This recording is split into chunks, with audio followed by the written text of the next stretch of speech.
Seigneur Tout-Puissant, qui aurait cru une telle chose, je n'arrive pas à croire que cette fille a osé envoûter mon fils pour le détourner de toi, et de sa propre famille, c'est impensable, inimaginable, il faut vraiment avoir peur des jeunes filles de maintenant, elles sont prêtes à tout pour arriver à leur fin. Hélas maman, c'est exactement ce qui s'est passé, tout ce temps, je pensais que Daniel avait changé volontairement, que c'était lui qui avait décidé de briser notre mariage, que c'était lui qui avait choisi de tourner la page, mais en réalité, il n'était pas maître de lui-même. Aujourd'hui, grâce à Dieu, la vérité a éclaté, cette fille est allée se confesser d'elle-même, elle est venue reconnaître son crime et demander pardon, le pasteur est désormais au courant de toute l'histoire et il s'apprête à procéder à la délivrance de Daniel. Ma fille, que Dieu te bénisse abondamment, si aujourd'hui la vérité a éclaté, c'est grâce à toi, c'est grâce à tes prières, grâce à ta persévérance, si tu n'avais pas prié, si tu n'avais pas cherché à comprendre, nous n'aurions jamais su ce qui était réellement arrivé à Daniel. Je te remercie du fond du cœur ma fille, tu es une femme de foi, une femme de prière, et grâce à toi, mon fils va enfin être libéré de cette prison spirituelle. Maman, je regrette tellement, si seulement j'avais ouvert les yeux plus tôt, si j'avais prié avec plus de ferveur dès le début, si j'avais cherché la vérité au lieu de me laisser emporter par la colère et la douleur, tout cela ne serait jamais arrivé. Je me suis trompée sur Daniel, j'ai cru qu'il agissait par choix, mais aujourd'hui, je comprends qu'il était manipulé, piégé, enchaîné, j'ai jugé trop vite, et j'ai préféré m'éloigner plutôt que de me battre pour lui. Ne dis pas ça ma fille, ne te culpabilise pas pour ce qui est arrivé, ce n'est pas de ta faute, il fallait que les choses se passent ainsi, pour que la gloire revienne à Dieu, si tout avait été révélé trop tôt, peut-être que personne ne t'aurait cru, peut-être que Daniel lui-même aurait refusé d'admettre la vérité. Regarde aujourd'hui, Dieu a permis que tout cela soit mis en lumière, et bientôt, Daniel sera délivré, tu as fait ce qu'il fallait ma fille, tu as fait ce que beaucoup de femmes auraient refusé de faire, tu t'es levée en prière pour ton mari, même après votre séparation, et pour cela, Dieu te récompensera. Amen maman, j'espère seulement que Daniel pourra se remettre de tout cela, que cette délivrance se passera bien, et qu'il pourra enfin retrouver sa vraie nature, son vrai caractère. Dieu est fidèle ma fille, il a commencé cette œuvre, il l'achèvera, je vais moi aussi me joindre à vous dans la prière, je vais prier et jeûner pour mon fils, pour que cette femme sorte définitivement de sa vie et qu'il retrouve la paix et la lucidité. Merci maman, nous avons besoin de toutes les prières possibles, la bataille spirituelle ne fait que commencer, mais avec Dieu, nous serons victorieuses. Maintenant que nous avons terminé notre période de jeûne et de prière, et que nous sommes convaincus que c'est la volonté de Dieu que nous nous unissions, il est temps de commencer les préparatifs du mariage. J'ai déjà parlé à ma famille, et je vais bientôt t'envoyer la liste de la dot, comme tu me l'as demandé, ainsi nous pourrons officialiser notre engagement auprès de nos proches et avancer sereinement vers notre union. C'est une excellente nouvelle Martine, je suis prêt à faire tout ce qu'il faut pour t'honorer et honorer ta famille comme il se doit, je veux que tout soit fait dans les règles et avec respect. D'ailleurs, nous devrions aussi commencer à organiser la cérémonie du mariage, as-tu déjà une idée de ce que tu aimerais ? Oui, et justement, à ce sujet, il y a quelque chose d'important dont je voulais te parler, je ne veux pas d'un grand mariage. Tu ne veux pas d'un grand mariage, c'est surprenant, généralement les femmes rêvent d'un mariage somptueux, avec des centaines d'invités, des décorations somptueuses et une robe de princesse. Justement, c'est là la différence. Pour moi, ce n'est pas la grandeur de la cérémonie qui fait la réussite d'un mariage, beaucoup de personnes investissent des fortunes dans des mariages spectaculaires, mais au bout de quelques années, voire quelques mois, leur union se brise parce qu'ils n'avaient pas misé sur l'essentiel. Moi ce que je veux, c'est bâtir un mariage solide, durable, basé sur l'amour, la communication et la prière, au lieu de dépenser inutilement une grosse somme pour un jour de célébration, je préfère que nous investissions cet argent dans un projet commun, quelque chose qui nous rapportera sur le long terme, et nous aidera à bâtir notre foyer sur des bases solides. Martine, tu es une femme exceptionnelle, franchement je ne pouvais pas espérer mieux, il est rare de voir une femme qui pense comme toi, beaucoup rêvent d'un mariage grandiose, d'un jour inoubliable où elles seront sous les projecteurs, entourées de luxe et de glamour, mais toi, tu as une vision à long terme, une vision de construction et de stabilité. Depuis que tu es entré dans ma vie, tout a changé pour le mieux, tu as été une lumière dans mes moments d'obscurité, tu m'as soutenu lorsque j'étais au plus bas, tu as prié pour moi alors que je ne voyais plus d'issue. Aujourd'hui je rends grâce à Dieu de t'avoir mise sur mon chemin, je sais désormais que c'est toi la femme qu'il me fallait. Dieu fait toujours bien les choses, s'il nous a réunis, c'est pour une raison précise, et nous devons œuvrer ensemble pour bâtir un foyer solide. Je veux que notre mariage soit béni, qu'il repose sur des fondations solides, et qu'il soit un témoignage de l'amour et de la grâce de Dieu. Seigneur, merci de m'avoir donné cette femme, ma prière aujourd'hui est que notre mariage soit une réussite, que nous restions soudés dans l'amour et la foi, et que nous finissions nos jours ensemble, en marchant selon ta volonté. Grand maître, je suis venu en urgence, il y a un gros problème, la pierre que vous m'avez donnée, elle a été jetée. Femme inconsciente, tu oses te tenir devant moi pour m'annoncer une telle catastrophe.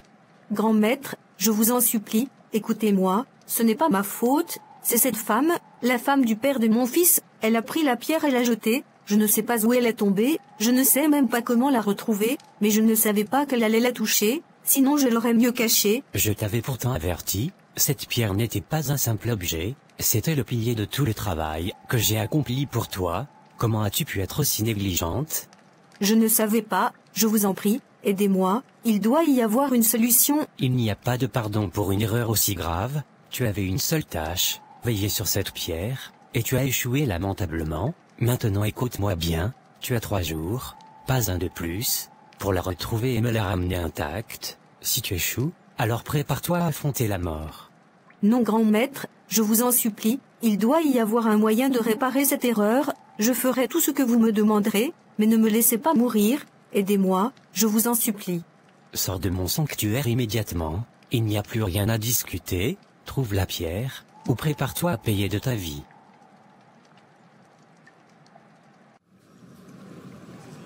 Ma fille, aujourd'hui est un grand jour pour toi, tu as décidé de donner ta vie au Seigneur, et cette décision est la plus importante que tu puisses prendre. Désormais, tu n'es plus seule, tu appartiens à Dieu, et tout ce que tu as fait dans le passé ne compte plus. Pasteur, je ressens une paix que je n'avais jamais connue auparavant, mais en même temps, j'ai peur que le mal que j'ai fait me rattrape, j'ai peur que le diable ne me laisse pas tranquille. Ma fille, écoute-moi bien, le diable n'a plus aucun pouvoir sur toi, il t'a tenue captive par ses mensonges et ses œuvres ténébreuses, mais aujourd'hui tu es libre, en Christ, tu es une nouvelle créature. La Bible dit dans 2 Corinthiens 5 verset 17, « Si quelqu'un est en Christ, il est une nouvelle créature, les choses anciennes sont passées.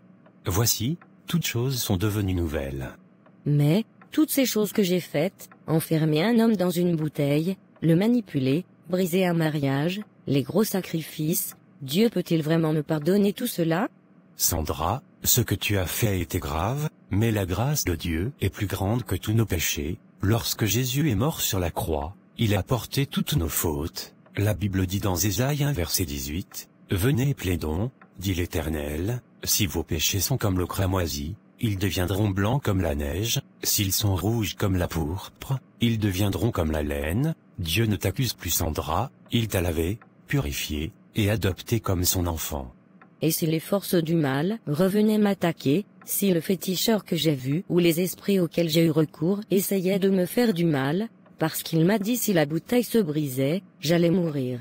Ils ne peuvent plus rien contre toi, car celui qui est en toi est plus grand que celui qui est dans le monde. Désormais c'est Dieu lui-même qui combat pour toi, aucun esprit, aucun marabout, aucun démon ne peut t'atteindre, tu es sous la protection divine. La Bible dit dans Ésaïe 54 verset 17, « Toute arme forgée contre toi sera sans effet, et toute langue qui s'élèvera en justice contre toi, tu la condamneras. » Donc, je ne dois plus avoir peur? Non ma fille, la peur n'a plus de place dans ta vie, tu es une enfant de Dieu, et Dieu ne nous a pas donné un esprit de peur, mais un esprit de force, d'amour et de sagesse. Je vais te donner un livret d'exhortation pour les nouveaux convertis. Dedans tu trouveras des conseils sur comment marcher avec Dieu, comment prier efficacement, comment étudier la Bible, et surtout comment vivre une vie de victoire en Christ. La clé, c'est la prière et la lecture de la parole de Dieu. Ne relâche pas, reste connecté à Dieu chaque jour, et tu verras comment il transformera ta vie. Merci pasteur, merci pour tout, je vais suivre ces conseils, je veux vraiment marcher avec Dieu et ne plus jamais retourner dans ces choses mauvaises. C'est une excellente décision ma fille, avec Dieu, tu ne seras jamais seul, désormais lève-toi et marche dans la lumière, tu es libre. Mon fils, aujourd'hui, tu as vu de tes propres yeux comment le diable est rusé et comment il peut détruire une vie lorsqu'on lui laisse une brèche. Tu as été victime de l'un de ses stratagèmes les plus destructeurs, la division au sein du couple. Sache que lorsqu'un foyer néglige la prière et cesse de mettre Dieu au centre, il devient vulnérable à toutes sortes d'attaques. C'est exactement ce qui t'est arrivé. Le diable a semé la discorde entre toi et Aline, il a utilisé Sandra pour t'éloigner de ta femme légitime, et il a fait en sorte que tu ne sois plus maître de ta propre vie. Pasteur, tout ce que vous dites est vrai. Quand je repense à tout ce qui s'est passé, je n'arrive même pas à croire que j'ai pu me détourner de ma propre femme, de la femme que j'aimais et avec qui j'avais bâti ma vie. Ce qui me fait le plus mal, c'est de savoir que j'ai causé tant de souffrance à Aline. Elle ne méritait pas ça. Je me demande si elle pourra un jour me pardonner. Mon fils, rien n'est impossible avec Dieu. La Bible dit dans Matthieu 19 verset 26, « Aux hommes cela est impossible, mais à Dieu tout est possible. » Si Dieu t'a libéré aujourd'hui, c'est qu'il veut restaurer ce que l'ennemi a détruit. Aline a beaucoup souffert, c'est vrai, mais elle est une femme de prière. C'est grâce à sa persévérance et à sa foi que la vérité a éclaté. Tu dois maintenant lui demander pardon sincèrement et, surtout, prouver par tes actions que tu es un homme nouveau. Oui, pasteur, je vais lui demander pardon, mais pensez-vous qu'elle acceptera encore de me faire confiance après tout ce que j'ai fait? La confiance ne se rétablit pas du jour au lendemain, elle se reconstruit avec le temps, à travers des actes et non des paroles. Aline a toujours été une femme vertueuse, mais elle est aussi humaine, elle a été blessée, trahie, rejetée. Tu dois être patient et humble, et prouver chaque jour que tu es un nouvel homme. Vous avez raison, pasteur, je suis prêt à tout faire pour regagner son respect et son amour, mais il y a aussi Sandra. Sandra fait aussi partie de cette histoire, c'est vrai, elle a fait beaucoup de mal, mais elle a reconnu ses erreurs et elle s'est repentie. Tu ne dois pas garder de rancune contre elle, le pardon est une clé essentielle à ta guérison et à ta restauration. La Bible dit dans Matthieu 6 verset 14, « Si vous pardonnez aux hommes leurs offenses, votre Père Céleste vous pardonnera aussi. » Oui, vous avez raison, je ne veux plus vivre avec de la haine dans mon cœur, je vais pardonner Sandra, pas pour elle, mais pour moi, pour ma paix intérieure. C'est une bonne décision, mon fils. Le pardon ne signifie pas oublier, mais se libérer du poids du passé. Désormais regarde vers l'avenir, restaure ton mariage avec Aline, mais cette fois-ci, fais les choses différemment. Pasteur, je veux bâtir mon couple sur de nouvelles bases, je ne veux plus refaire les mêmes erreurs.